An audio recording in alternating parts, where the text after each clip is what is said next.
حج بیت اللہ شریف بہت ساری عبادتوں کا مجموعہ ہے. جو عبادات شروع دن سے اللہ تبارک و تعالی نے انسانوں کو سکھائیں. حضرت آدم علیہ السلام اس زمین پر تشریف لائے، آپ کی اولاد ہوئی، پھر نسل انسانی کی آگے افزائش ہوئی،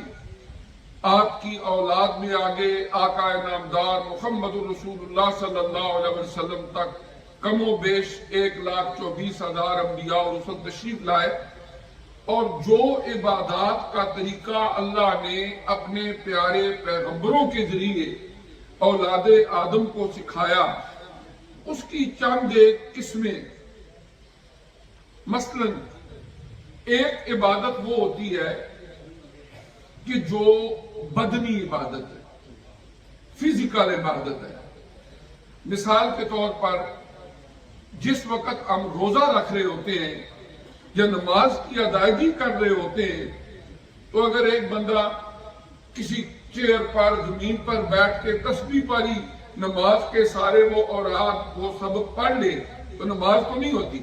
نماز تب ادا ہوتی ہے کہ فزیکلی اپنی باڈی کو، اپنے جسم کو جہاں پر قیام کرنے کا حکم ہے وہاں پر کھڑا ہو،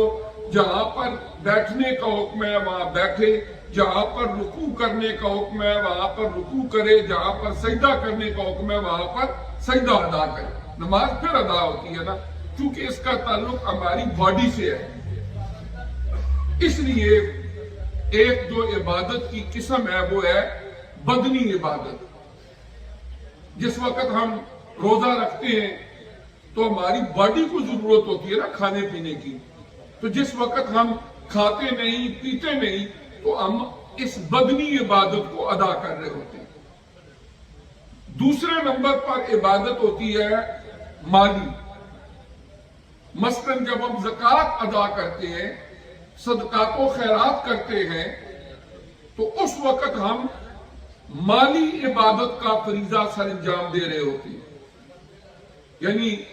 اللہ تعالیٰ نے جس کو جو مال دیا اس میں سے ایک مخصوص حصہ نکال کے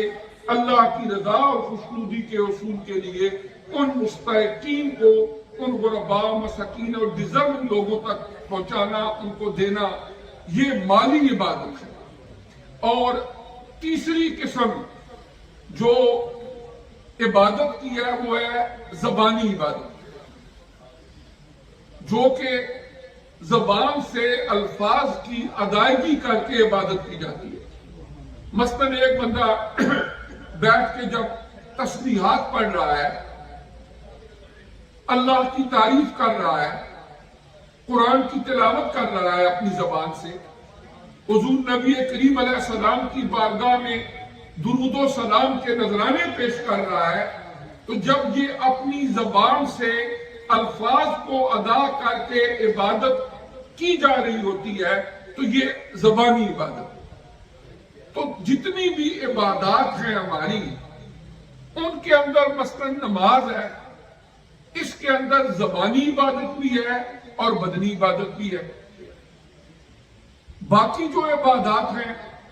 ان کے اندر کچھ انفرادی طور پر صرف زبانی عبادات ہیں، صرف مالی عبادات ہیں. لیکن اللہ تعالیٰ نے حج بیت اللہ شریف کو ایک ایسی عبادت بنا دیا کہ جو ساری عبادتوں کا ایک خوبصورت گلدستہ اور مجموعہ ہے. مثلا جب ایک آدمی حج بیت اللہ شریف کی ادائیگی کا ارادہ کر لیتا ہے، اللہ نے اس کو وسعت دی، توفیق دی، اس قابل کیا، حج فرض ہوا. اب اس فریضہ کی ادائیگی کے لیے وہ نیت ارادہ کرتا ہے. سب سے پہلی چیز یہ کہ دنیا کے کسی بھی حصے سے جب وہ مسلمان حج بیت اللہ شریف کی ادائیگی کے لیے اس سرزمین پاک حرمین شریف میں بالخصوص مکہ مکرمہ میں جائے گا، اب وہاں تک جانے کے لیے سفر کے اخراجات، واپس آنے کے لیے سفر کے اخراجات، جتنے دن وہاں پر قیام ہوگا وہاں پر اخراجات، اور جو اس کے اوپر ذمہ داریاں ہیں، پیچھے بیوی بچے ماں باپ جن کی وہ سپورٹ کرتا ہے، ان کے لیے بھی اتنے دنوں تک کھانے پینے رہائش کا معقول اہتمام ہو۔ اب کیا ہے کہ مالی لحاظ سے اس کا اہل ہونا یہ ضروری ہے، تو گویا وہ اپنا مال خرچ کرے گا حج بیت اللہ شریف کی ادائیگی کے لیے، تو یہ اس کی مالی عبادت ہو جائے۔ نمبر 2، جو ہی احرام باندھ لیتے ہیں، عمرہ ہو یا حج ہو، تو اس وقت تک احرام کی پابندیاں شروع نہیں ہوتی جب تک نیت کرنے کے بعد تلبیہ نہ پڑھے۔ لبیک اللہم لبیک لبیک لا شریک لک لبیک ان الحمد والنعمت لک والملک لا شریک لک۔ جب یہ 3 دفعہ تلبیہ پڑھ لیتا ہے تو پھر جا کے احرام کی پابندیاں شروع ہوتی ہیں۔ یہ بھی ایک زبانی عبادت ہے، تو گویا بدنی کے ساتھ ساتھ یہ زبانی عبادت بھی ہے۔ اس کے علاوہ بھی وہاں پر جتنی تسبیح و تعلیل کرتا ہے، جتنی دعائیں اذکار اللہ کو یاد کرتا ہے حج کے دوران، یہ زبانی عبادت بھی ہوتی ہے۔ اور پھر جہاں تک بدنی عبادت کا تعلق ہے، میں اکثر جو دوست حج بیت اللہ شریف کے لیے جاتے ہیں، انہیں جہاں پر نیت ارادے کو درست کرنا چاہیے، جہاں پر دیگر معاملات کو اچھا کرنا چاہیے، حقوق اللہ حقوق العباد کے حوالے سے اپنے آپ کو کلیئر کرنے کی کوشش کرنی چاہیے، وہاں پر فزیکلی بھی اپنے آپ کو فٹ رکھنے کی کوشش کرنی چاہیے۔ عموماً جو لوگ ہم یہاں سے حج پہ جاتے ہیں، ہمیں وہاں پر کوئی خاص پرابلم نہیں ہوتی، وہاں پر بڑی سہولتیں ہیں، لیکن پرابلم کیا ہوتی ہے جب 2 میل 3 میل پیدل چلنا پڑ جاتا ہے۔ جن لوگوں کو چلنے کی عادت نہیں ہے تو وہ کہتے ہیں جی کہ پتہ نہیں ہمارے اوپر کیا مصیبت ٹوٹ پڑی ہے۔ تو یہ ہے کہ یہاں پر کوئی مناسب طریقہ ہو، واک کرتے رہیں، کوئی جم جائیں، یا جو بھی طریقہ ہو، فزیکلی اپنے آپ کو کم از کم حج پر جانے سے 6 مہینے پہلے ایک یہ بھی تیاری کریں، حج کی ادائیگی کے لیے کوئی پرابلم نہیں ہوگی۔ خصوصی طور پر جب 10 ذو الحج ہوتی ہے، جن لوگوں نے حج بیت اللہ شریف ادا کیا ہے وہ اس کو بہتر سمجھ سکیں گے، اللہ سب کو توفیق دے، کہ 10 ذو الحج کو جب پہلے شیطان کو کتریاں مارتے ہیں، بڑے شیطان کو، اس کے بعد قربانی ہو جاتی ہے، جس وقت بال بارہ کٹوا لیتے ہیں، اب اپنے ہوٹل میں آتے ہیں، جو ہی قربانی کی اطلاع آتی ہے، اس کے بعد بال کٹوا کے پھر طواف زیارت کرتے ہیں۔ بڑا رش ہوتا ہے وہاں، ظاہر ہے خاصے لوگ وہاں پر حج بیت اللہ شریف کے لیے گئے ہوتے ہیں، وہاں پر طواف کرنے کے بعد پھر یہاں سے واپس مینا جانا ہوتا ہے۔ یہ جو 3-4 میل کا سفر ہے، یہ اس وقت آج کے دنوں کے اندر ٹرانسپورٹ کا اہتمام نہیں ہوتا۔ اب یہاں سے فوری طور پر پہلے ہی تھکاوٹ ہوئی ہے 1-2 دن کی، جو حج کے مناسک ادا کیے، پھر یہاں سے پیدل چل کے وہاں جانا ہے، پھر وہاں سے پیدل چل کے اگلے دن آنا ہے کتریاں مارنے کے لیے، پھر وہاں سے پیدل چل کے واپس جانا ہے جمرات سے۔ تو یہی مقصد یہ ہے کہ فزیکل عبادت بھی ہے یہ، لیکن فزیکل عبادت ہونے کی وجہ سے ہمیں جہاں پر حج بیت اللہ شریف کے لیے دیگر تیاری کرنی چاہیے، وہاں پر اپنے آپ کو جسمانی طور پر بھی فٹ رکھ کے وہاں پر جانا چاہیے، تاکہ ذوق شوق کے ساتھ یہ عبادت ہو۔ یعنی وہاں پر اگر بندہ تھوڑا سا چلا ہے، پریشان حال ہو گیا ہے، اپنے آپ کو کے لیے اس سفر کو بھی تکلیف سمجھنا شروع کر دے، تو پھر وہ مزہ وہ لطف نہیں رہتا۔ تو اس طرح یہ ہے کہ یہ بدنی عبادت بھی ہے حج بیت اللہ شریف۔ تو اس طرح ایک یہ حج بیت اللہ شریف مالی عبادت ہے، پھر یہ زبانی عبادت ہے، اور پھر اس کے بعد بدنی عبادت ہے۔ ہم نماز پڑھتے ہیں، نیت کرتے ہیں، تو ہم نے کبھی نہیں کہا کہ اللہ پاک اسے میرے لیے آسان کرنا اور میری طرف سے قبول کرنا۔ ہم زکات دیتے ہیں تو ہم یہ نہیں کہتے، لیکن جو نیت ہمارے پیارے آقا محمد الرسول اللہ کی زبانی ہم تک پہنچی، جب عمرہ کی ادائیگی کے لیے جائیں یا حج بیت اللہ شریف کی ادائیگی کے لیے جائیں، مثلاً جب حج کی نیت کر رہے ہوتے ہیں احرام باندھنے کے بعد، اللہم انی ارید الحج فیسرہ لی وتقبلہ منی، اے اللہ پاک میں حج بیت اللہ شریف کی نیت کرتا ہوں یا کرتی ہوں اگر عورتیں ہوں، اے اللہ پاک اس کو میری طرف سے قبول کرنا اور میرے لیے آسان کرنا۔ اس لیے اللہ نے زندگی میں ایک دفعہ فرض کیا ہے کہ یہ بدنی طور پر انتہائی مشقت والی عبادت ہے، اور آج کل تو اتنی مشقت رہی نہیں۔ آپ دیکھیں نا، دور دراز ساؤتھ ایشیا سے، افریقہ سے، دور دراز علاقوں سے جو مسلمان آج سے 200 سال، 400 سال، 600 سال، 1000 سال پہلے جب حج بیت اللہ شریف کی ادائیگی کے لیے جاتے تھے جہاں سے،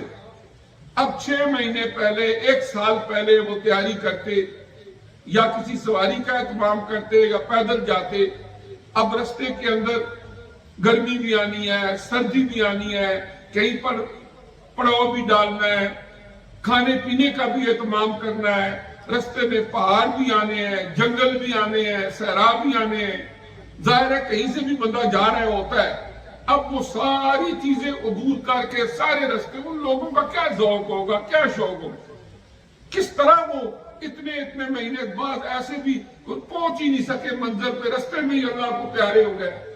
ان لوگوں کا کتنی مشکلات تھی۔ اب جب ہم 10 ذوالحج کو یا 11 یا 12 ذوالحج کو ککریاں مارنے جاتے ہیں، ٹنلز بنے ہوئے ہیں، اسکلیٹر لگے ہوئے ہیں، وہاں پر کھڑے ہو جاؤ، جس طرح ایئرپورٹس پر ہوتے ہیں وہ خود ہی چلتے جاتے، بے شمار سہولتیں وہاں ایئر کنڈیشن بہت ساری جگہوں پہ لگے ہوئے ہیں، واٹر والے فین لگے ہوئے ہیں بڑے بڑے تاکہ لوگوں کے لیے آسانی۔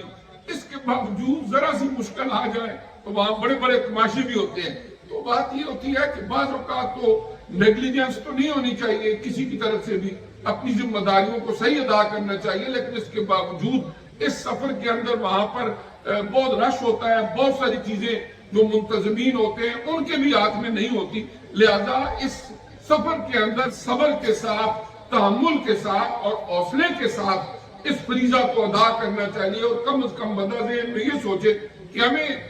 آج تو یہاں سے 6-8 گھنٹے میں ہم جدہ پہنچ جاتے ہیں، وہاں سے ایئر کنڈیشن بسیں کھڑی ہوتی ہیں، ان پہ بیٹھتے ہیں، آگے ایئر کنڈیشن ہوٹل ہمارے لیے تیار ہوتے ہیں، وہاں سے ایئر کنڈیشن بسوں پہ بیٹھ کے مینا جاتے ہیں، مینا میں ایئر کنڈیشن ٹینٹ ہے، اسی طرح جو میدان عرفات کے اندر ٹینٹ لگے ہوئے ہیں ان کے اندر بھی اے سی لگے ہوئے ہوتے ہیں، کارپٹ بچھے ہوئے ہوتے ہیں، بسوں کے اوپر ساری ٹریولنگ ہوتی ہے۔ اس کے باوجود تھوڑی بہت اگر مشکل آ جائے اس کو حج بیت اللہ شریف کے دوران ہمت حوصلے کے ساتھ برداشت کرنا چاہیے، اور کوشش کرنی چاہیے کہ کوئی زبان سے ایسا لفظ اس دوران اسپیشلی احرام کی حالت میں نہ نکلے کہ جو ہمارے اعمال کی غارت کرنے کا سبب بنے۔ اور پھر جو لوگ حج بیت اللہ شریف میں حج تمتع یا حج قران کرنے کے لیے جاتے ہیں، یعنی پہلے میں نے اس کے لیے عرض کیا تھا کہ ایک احرام میں حج عمرہ کرنا یا حج عمرے کے لیے علیحدہ احرام باندھنا، علیحدہ احرام باندھا حج تمتع، ایک ہی احرام میں عمرہ کیا اور پھر اسی احرام کی پابندیوں کو کیری آن رکھا، پھر حج بیت اللہ شریف ادا کیا، تو یہ حج قران کہلاتا ہے۔ ان حج قران اور حج تمتع کرنے والوں پر ایک قربانی واجب ہوتی ہے، اور یہ یاد رہے کہ یہ وہ قربانی نہیں ہے جو فائنینشل سرکمسٹانسز کی وجہ سے آدمی کے اوپر واجب ہوتی ہے کہ یہ بندہ صاحب نصاب ہے، بلکہ یہ والی قربانی شکرانے کی قربانی ہے۔ اللہ نے ایک سفر میں عمرہ اور حج کی توفیق دی، یہ شکرانے کی قربانی ہوتی ہے، یہ وہاں پر ضرور ادا کرنی ہوتی ہے۔ اگر کوئی بندہ کہے اور میری قربانی تو گھر میں انہوں نے دے دی ہے، مجھے یہاں کرنے کی ضرورت ہے، نہیں، یہ عرب میں وہاں ہی ادا ہونی ہے مینا میں، اور یہ ان حجاج کے اوپر شکرانے کی قربانی ہے اور جو مالی لحاظ سے ان کے اوپر واجب ہے وہ علیحدہ کرنی ہے، خواہ وہاں پر کریں یا دنیا کے جس حصے میں کریں، تو وہ قربانی جو ہے وہ ان کے اوپر واجب ہے۔ اس طرح دو قربانیاں وہ کریں، کیونکہ کچھ لوگوں کو یہ تھوڑی سی کنفیوژن ہو جاتی ہے نا کہ ہم نے قربانی تو وہاں کر دی ہے، تو لہٰذا یہ ہے کہ جو واجب قربانی تھی وہ بھی ادا ہوگی۔ واجب قربانی اس سے ادا نہیں ہوتی، اس لیے کہ یہ صرف حاجی صاحبان کے لیے، وہ بھی وہ جنہوں نے حج کے ساتھ عمرے کو ملایا، حج تمتع یا حج قران کیا، تو ان کے اوپر یہ قربانی جو ہے واجب ہوتی ہے، جو وہاں پر ہی ادا ہوتی ہے۔ اور اس کے لیے وقت کیا ہوتا ہے کہ جس وقت 10 ذو الحج کو آپ کو اطلاع آ جاتی ہے قربانی ہوگی، تو اس کے بعد ہی آپ حلق یا قصر یعنی بال اڑا سکتے ہیں، اور اس کے بعد احرام کی پابندیوں سے آزاد ہو سکتے ہیں۔ یہ ان آرڈر سارے 10 ذو الحج کو یہ تینوں کام، نمبر 1 بڑے شیطان کو 7 ٹکریاں مارنی، نمبر 2 قربانی، اور نمبر 3 پھر جو ہے سر منڈانا، یہ ترتیب کے ساتھ ہوتا ہے۔ تو اس طرح یہ ہوتا ہے کہ جس وقت یہ سارا کچھ، تو پھر احرام کی پابندیوں سے کافی حد تک بندہ جو ہے وہ آزاد ہو جاتا ہے سوائے چند پابندیوں کے۔ تو اس کے علاوہ قربانی امت مسلمہ کے اوپر، ہر صاحب نصاب کے اوپر قیامت تک کے لیے فرض ہے، واجب۔ اور قرآن پاک میں قربانی کا ذکر کچھ مقامات پر آیا۔ سورہ المائدہ آیت نمبر 27، اللہ تبارک و تعالیٰ نے حضرت سیدنا آدم علیہ السلام ان کے 2 بیٹوں کا ذکر فرمایا۔ قرآن پاک کی سورہ المائدہ اور آیت نمبر 27، وَاتْلُ عَلَيْهِمْ نَبَأَ ابْنَيْ آدَمَ بِالْحَقِّ إِذْ قَرَّبَا قُرْبَانًا فَتُقُبِّلَ مِنْ أَحَدِهِمَا وَلَمْ يُتَقَبَّلْ مِنَ الْآخَرِ۔ فرمایا گیا کہ اے پیارے نبی صلی اللہ علیہ وسلم، آپ ان لوگوں کو حضرت آدم علیہ السلام کے 2 بیٹوں آبیل و قابیل کی خبر سنائیں جو بالکل سچی ہے۔ اللہ پاک نے فرمایا جب دونوں نے اللہ کے حضور ایک قربانی پیش کی، ایک کی قبول کر لی گئی، دوسرے کی قبول نہیں ہوئی، تو جس کی قبول نہیں ہوئی اس نے اصل میں آ کر دوسرے بھائی کو قتل کر دیا۔ قابیل نے حضرت حابیل کو قتل کر دیا۔ تو حضرت آدم علیہ السلام کے زمانے سے ہی یہ قربانی کا ذکر قرآن پاک کے اندر ملتا ہے۔ اور اس زمانے میں جو قربانی قبول ہو جاتی تھی، جو نیاز قبول ہو جاتی تھی، آسمان سے ایک نور آتا، وہ اس اونچک کے اوپر لے جاتا، اور جس کی قربانی قبول نہ ہوتی وہ وہاں ہی رہتی۔ جب حضرت حابیل کی قربانی قبول ہو گئی، قابیل کی قبول نہ ہوئی، اب اس نے غصے میں آ کے، اسد میں آ کے اپنے بھائی کو قتل کر دیا، اور یہ اس زمین پر ہونے والا پہلا مرڈر تھا، پہلا قتل تھا۔ اور پھر قرآن فرماتا ہے اب دفن سے پہلے وہ بندہ زمین پر ہوا نہیں تھا، کیا کیا جائے؟ اللہ تعالیٰ نے ایک کوے کو بھیجا، اس کو بھیجا کہ جا کر ان کو سکھاؤ۔ اس نے زمین میں چونچ سے کھودا، ایک قبر نماز جگہ بنائی، اور اس سے پھر انسان نے سیکھا کہ کس طرح تدفین کرنی ہے۔ اور اس وقت سے لے کر آج تک جو بھی لوگ دنیا سے جاتے ہیں، جتنے بھی الہامی آسمانی مذاہب کو ماننے والے ہیں، آج بھی وہ میتوں کو دفن کرتے ہیں۔ اس طریقے سے الحمدللہ آج بھی مسلمان ہماری جو دفن کیا جاتا ہے، یہ بھی حضرت حابیل جو تھے وہ پہلے دفن ہوئے زمین کے اوپر، اور اس کے بعد پھر آگے یہ سلسلہ چلتا رہا۔ اب جو لوگ صاحب حیثیت ہیں ان کے اوپر قربانی واجب ہے، اور ہمارے امت مسلمہ کے لیے قربانی کے وجود کی جو وجہ قرآن نے بیان فرمائی، وہ حضرت سیدنا ابراہیم علیہ السلام، جب اللہ نے انہیں حکم دیا کہ اپنے بیٹے حضرت اسماعیل علیہ السلام کو ذبح کرو، پھر انہوں نے ذبح کرنے کا ارادہ کیا، اللہ تبارک و تعالیٰ نے انہیں بچا لیا، جنت سے ایک مینڈا بھیج دیا۔ یہ سارا واقعہ قرآن میں موجود ہے۔ اب اس کے بعد اللہ تعالیٰ کو یہ ان کی ادا اتنی پسند آئی کہ قیامت تک اہل ایمان کو قربانی کرنے کا حکم دیا، اور جب نبی کریم علیہ السلام کی بارگاہ میں صحابہ کرام نے پوچھا ما هذه الاداوی یا رسول اللہ کہ یا رسول اللہ صلی اللہ علیہ وسلم ہم یہ قربانیاں کیوں کرتے ہیں؟ آپ نے فرمایا هذه سنت ابیکم ابراہیم، یہ تمہارے جد امجد حضرت ابراہیم علیہ السلام کی سنت ہے۔ حجت الوداع کے موقع پر حضور علیہ السلام نے 100 اونٹوں کی قربانی دی، 63 اونٹ اپنے ہاتھ سے ذبح کیے اور باقی کے لیے حضرت علی شیر خدا رضی اللہ تعالیٰ عنہ کو فرمایا آپ ذبح کریں، اور ہر سال نبی کریم صلی اللہ علیہ وسلم قربانی ادا فرمایا کرتے تھے مدنی زندگی کے اندر۔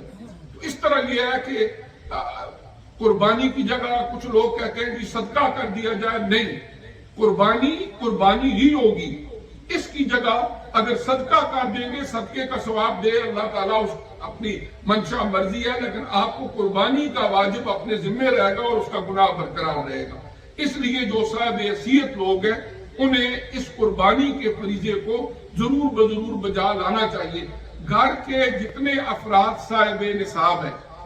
جن کے اپنے اکاؤنٹس ہیں، ان کے اپنے اوپر زکوٰۃ واجب ہے، ان کے صدقہ فطر ان کے اوپر اپنے اوپر واجب ہے، ان کی طرف سے قربانی ہوگی۔ مثلا کچھ چھوٹے بچے ہوتے ہیں جو سبارڈینیٹ ہوتے ہیں اپنے پیرنٹس کے، اگر صرف باپ ہی صاحب نصاب ہے مثال کے طور پر ایک قربانی، اگر ان کی وائف بھی صاحب نصاب ہے تو 2 قربانیاں، بچے اگر چھوٹے ہیں تو ان کی طرف سے قربانی نہیں، وہی کافی ہے، لیکن بچے